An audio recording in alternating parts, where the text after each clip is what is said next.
Hello everyone, welcome back to my channel. I have some very interesting but also concerning news for you all regarding Michael Chertoff.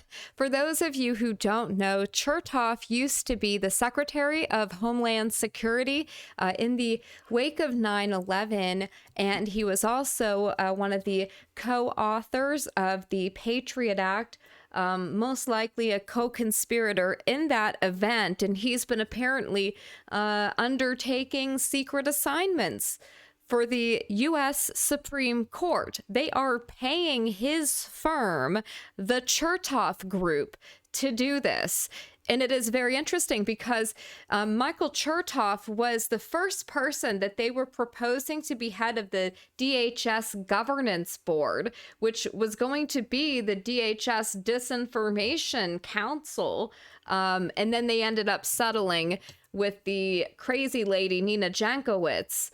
But first they were trying to tap Chertoff. So that's very interesting. He's also connected to Jeffrey Epstein and Epstein's co-conspirators. We'll get into that in a minute. So let's first look at a couple things here. The foreign agent, Michael Chertoff, was head of the Department of Homeland Security from 2005 to 2009.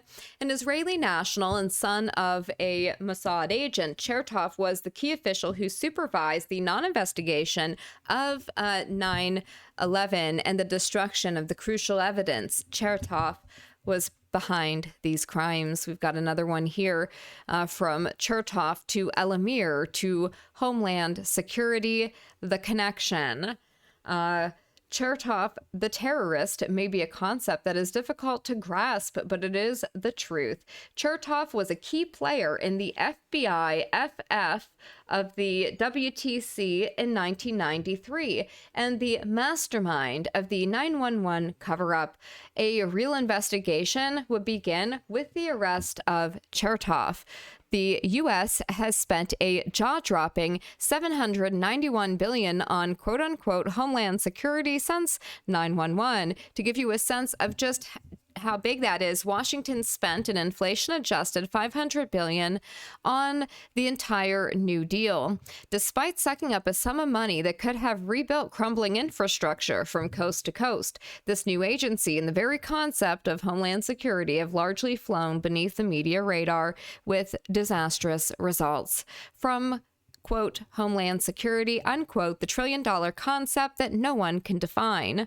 Indeed, that's correct. And that is an older article. So I'm sure that figure, how much the United States has spent on security of the homeland since 9/11 is probably far bigger. But just to zoom in on that graphic there, 1990 to 1994, Chertoff was U.S. Attorney for the District of New Jersey. February 26, 1993, we have the first WTC incident.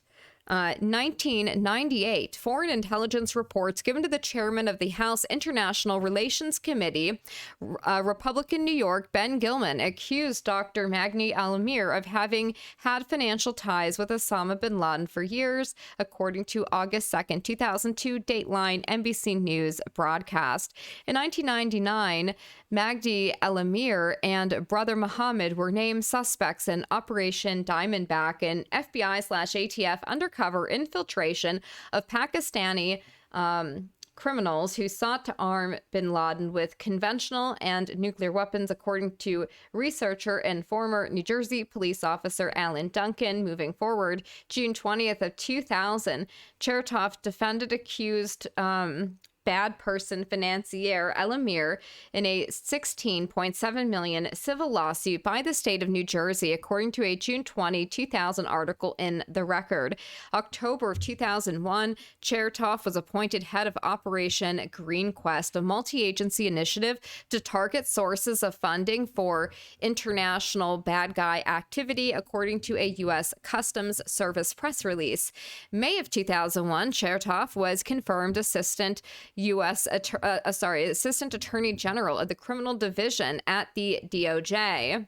June of 2001, arrest in Operation Diamondback completed. June 2003, Chertoff appointed to the Third Circuit U.S. Court of Appeals despite having never served in the judiciary. Would that happen to anybody else? I don't think so. Chertoff was made a federal judge whose jurisdiction includes Delaware, New Jersey, Pennsylvania, and the Virgin Islands. January 11, 2005, Bush nominates Chertoff for Secretary of Homeland Security. And now let's go to the article here. We will not read the whole thing, but I will include the link in the video description. This comes from Politico today. The Supreme Court has been paying Michael Chertoff's firm for 5 years. The former judge and DHS secretary sent Congress a letter confirming his firm undertook secret assignments for the justices. Unreal. So his firm, Chertoff Group, working for the High Court dates back to 2011. For 5 years, former federal appeals court judge and Homeland Security Secretary Michael Chertoff has been secretly advising the Supreme Court on security matters, Chertoff confirmed to Congress in a letter released Tuesday. The arrangement went undisclosed until this year because there was no requirement for the Supreme Court to reveal who they're paying for things like this. Chertoff's acknowledgement of the work came in response to an inquiry from lawmakers who wanted more details on the role he and his firm played investigating the unprecedented leak of a draft of the pivotal Dobbs ruling last year. Offering a rare glimpse into Supreme Court operations, Chertoff said his consulting firm's work for the High Court dates back to 2018. Quote, "Our firm was not asked and did not participate in the investigation process, including conducting interviews with subjects," he wrote in his letter. "However, we had discussions with court employees who were involved in the planning and execution of the leak investigation. Our role was to review the thoroughness of the concluded investigation. If we found gaps in the investigation, we'd raise them with the court and undertake, with the court's approval, additional appropriate steps." He said, so in a response to a query they sent him last month, it does not provide any dollar figures for several different security consulting projects it describes his firm performing. Unlike Congress, most of the executive branch, the federal courts provide little transparency into their expenditures and contracting. Okay, so just weeks ago, the court requested an additional $10 million for security funding in the next fiscal year.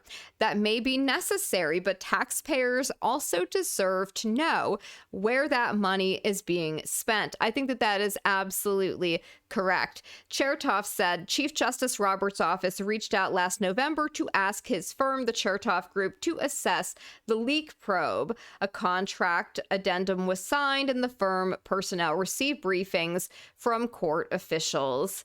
In January 2023, the Supreme Court announced the investigation failed to identify who made the disclosure. While Chertoff's letter referred to the investigation as concluded, the January report said some electronic data was still being processed and a few other inquiries remaining. The court announced Chertoff vetted the work of the internal investigation and concluded that everything was done that could be done. Oh, we just can't find who did this. I do not believe that for a second. I don't think anybody else here does either. However, there was no mention at the time the court had been paying the Chertoff Group for years to conduct various security-related assignments. About a week later, CNN reported Chertoff's firm had been paid at least $1 million for various work by the court before issuing the opinion vouching for the probe. Quote, "With what we know about Chertoff's 7-figure, years-long contract with the court, his firm's oblique one-page seal of approval of the investigation reads like, 'Don't bite the hand that feeds you,'" Roth said Tuesday. Very interesting indeed. White House and Johnson signaled skepticism about the court's leak probe. Quote, "We may have further inquiries about the role of this private entity in validating the court's investigation, which reflects the court's lack of investment investigative capability to look into ethics inquiries and other internal matters. We will continue working together to pursue oversight and legislation and bring much needed transparency and accountability to the court. In his letter, Chertoff said his firm's work reviewing the internal leak was conducted under attorney-client privilege, but he also acknowledged his firm wasn't conducting any legal or investigative support. So how is that attorney-client privilege? Chertoff's letter said the first work done by his firm in 2018 involved, quote, a variety of matters related to protecting the justices, including at their homes while traveling. In 2020, after the outbreak of the pandemic, the Chertoff Group helped develop a pandemic risk management plan for the Supreme Court. Lovely. In February 2021, the firm signed a contract with the court for a, quote, physical security assessment. Chertoff indicated he did not specify what spurred each assignment. Now, isn't that interesting? Let's move on. New disinfo czar Michael Chertoff connected to Jeffrey Epstein, Peter Thiel, and Ehud Barak. Through emergency services app Carbine 911, reconfirming once again the direct links between almost every major business and political figure in the U.S. and Epstein and Robert Maxwell. Now, this is the board, Carbine 911. You have Peter Thiel. The investors, Jeffrey Epstein, Ehud Barak, Victor Veckelsberg, and Andrew and Trader. Now, the friends, Thiel is friends with Eric Prince, formerly of Blackwater, Frontier Resources Group.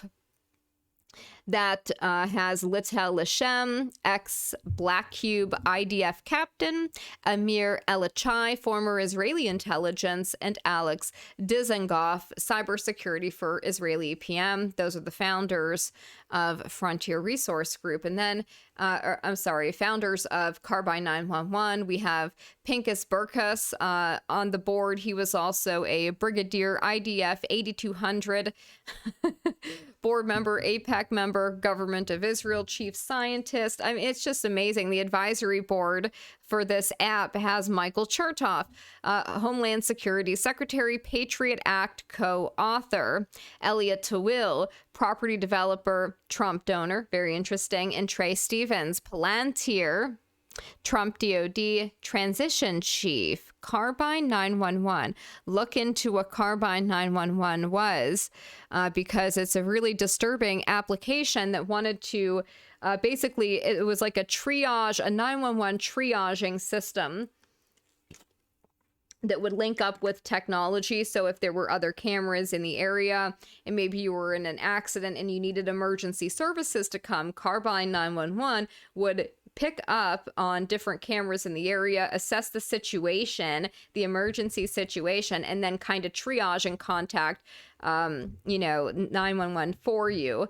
So it was really creepy, because think about it. If you are a victim of somebody like Jeffrey Epstein and you have an emergency and you're trying to contact law enforcement for help, you're dialing an emergency line, and then the very people who were perpetrating your abuse are on the board of directors of a service that you now have to use to try to, and they're acting as a gatekeeper between you and local law enforcement. That's just insane to me.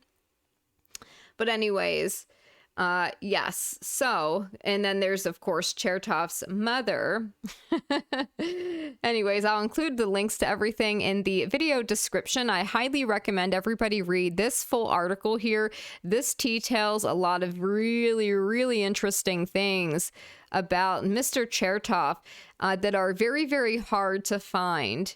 You won't find them unless you look very hard. So I have all of that. There's links to everything that is discussed there. That will be in the video description. We have this thread here. This will also be in the video description. This is, discussing Michael Chertoff, his family, who they are, where they come from, creation of ultimate surveillance state, far more extensive than anything in U.S. history, which is being jointly developed by individuals connected to both American and foreign intelligence. Promise Software, Michael Chertoff, Homeland Security. So he's referencing an article here that was posted by Whitney Webb, and then he goes on to say P-Tech, front company with software that was derived from Promise and was weaponized. I encourage you to look at all of this stuff that is linked here. Go through that on your own and all the different things that are connected into that. And then this was another one that was just very, very interesting. This article here, this had a lot of information I didn't know about. Here's actually Michael Chertoff back in the day with Rudy Giuliani.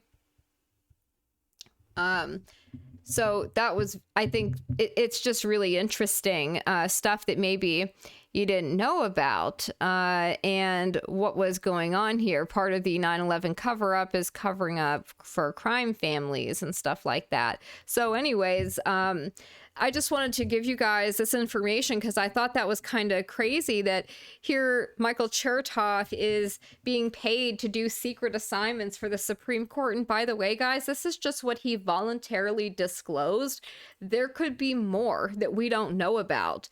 And Michael Chertoff is very obviously not a good person, and is most likely a criminal. And, you know, we're still seeing all of the bad consequences of the Patriot Act and the things that followed that turned our country into a police state for the most part. But I'm interested in hearing your thoughts on this. What are your thoughts on Chertoff, the Chertoff Group advising the Supreme Court, doing secret assignments for them? And do you think that perhaps there are other things happening like that and we just don't know about it? You know, the Supreme Court is supposed to be the highest court in the land, and they're not supposed to be unduly influenced or influenced by outsiders. And yet here we have Michael Chertoff advising the Supreme Court on different matters. And I find that deeply concerning. Anyways, that's it for now.